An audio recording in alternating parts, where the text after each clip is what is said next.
Hello everyone, welcome back to my channel. Welcome back to the Appalachian Mountains as autumn continues to move in and the leaves are all over the place. It's very beautiful. Nice and crisp. Yep. A lot of rustling of leaves around here up in the mountains.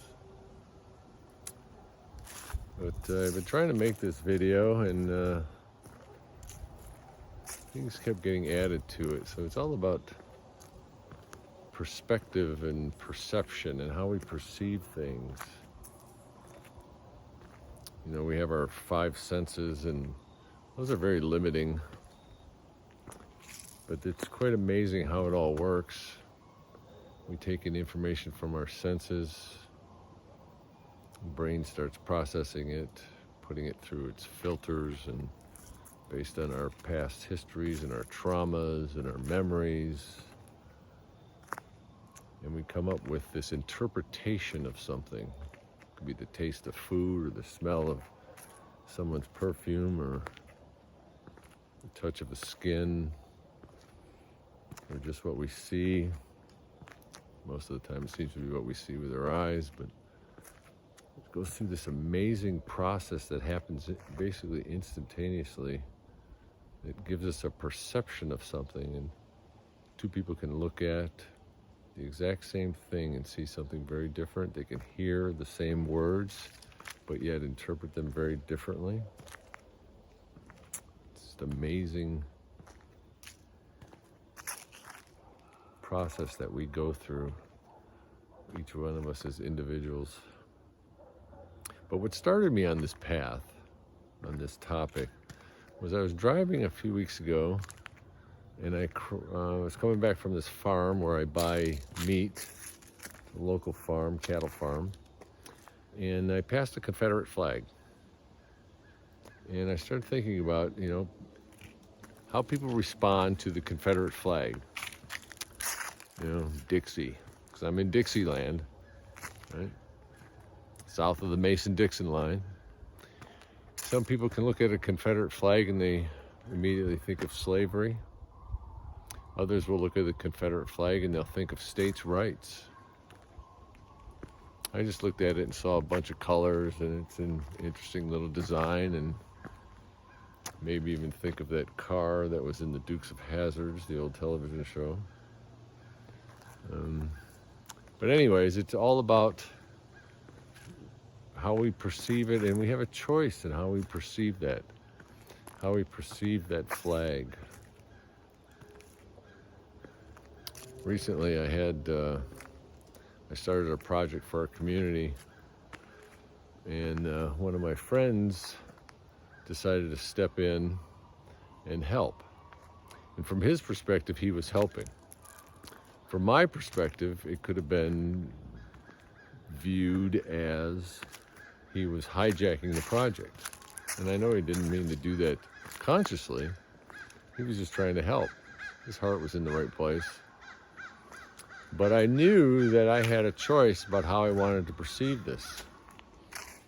And I perceived it as him wanting to help. So I let him help. And everything worked out. And our project's still moving along. And it's all going to work out very well. Then I started thinking about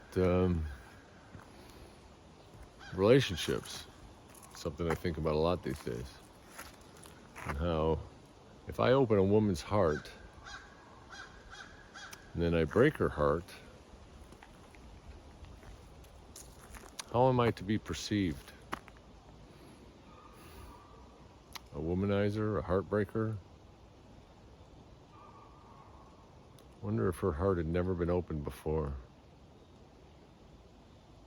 And now she knows what it feels like to have her heart open, to know that she can love, that she is capable of loving another human being.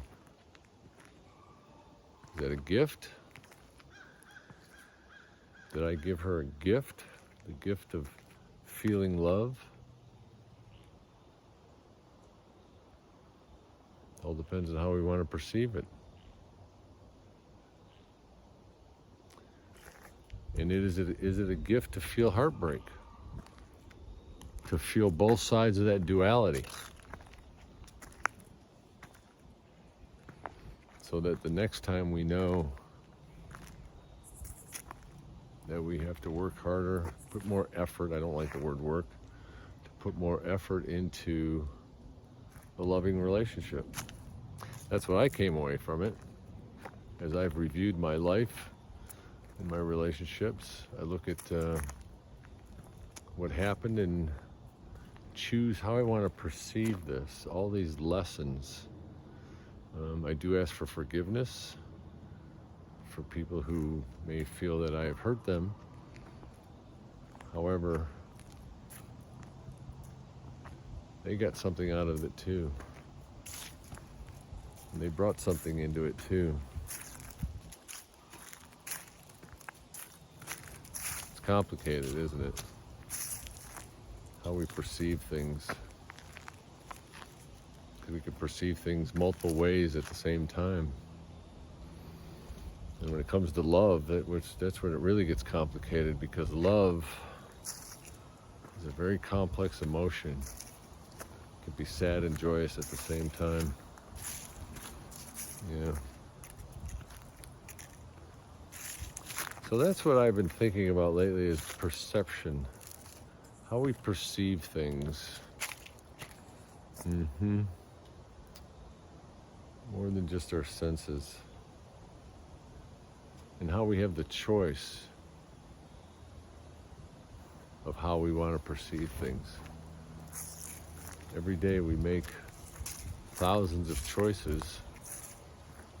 You know, like, what headband do I want to wear today? You know, what shirt do I want to wear? We all make choices.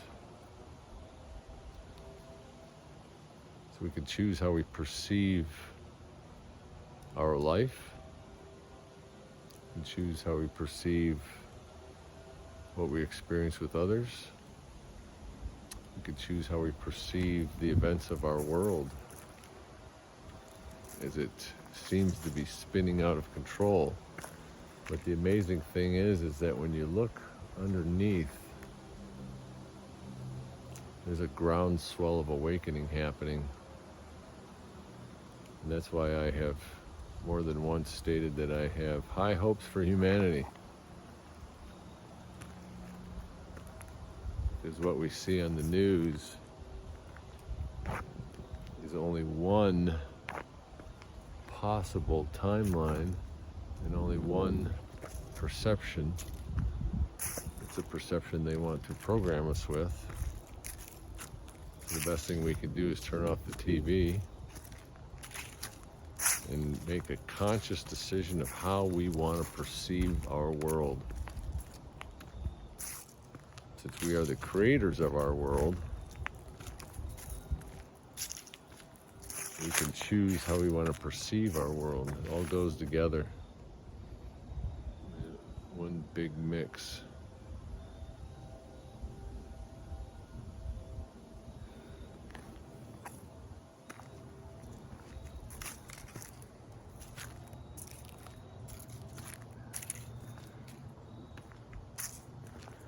We can also choose to perceive things from different levels. In the tradition taught by Alberto Villoldo and his books and his work for so many decades with the shamans of the Andes Mountains, they perceive things from 4 different levels. The level of the snake, the serpent, which is the very earthly level. The level of the jaguar. The level of the hummingbird. And the level of the eagle. The big picture.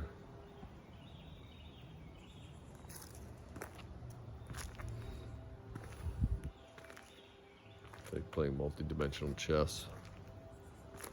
Looking at things from different levels. Then there's always the concept of empathy,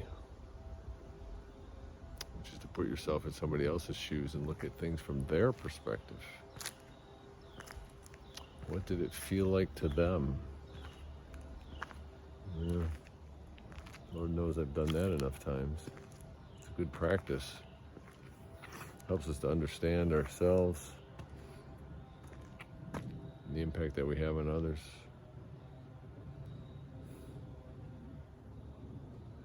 So that's all I wanted to talk about today. I need to get this video done. I tried to do it a couple times. Got to get out here earlier now with the time change and the short days.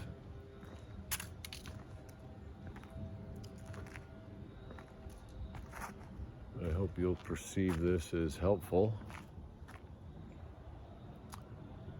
and become conscious of how you perceive the world. Conscious of how you perceive your own thoughts, your words, and your deeds. Because that's how we're going to make a better world. Until next time, aho.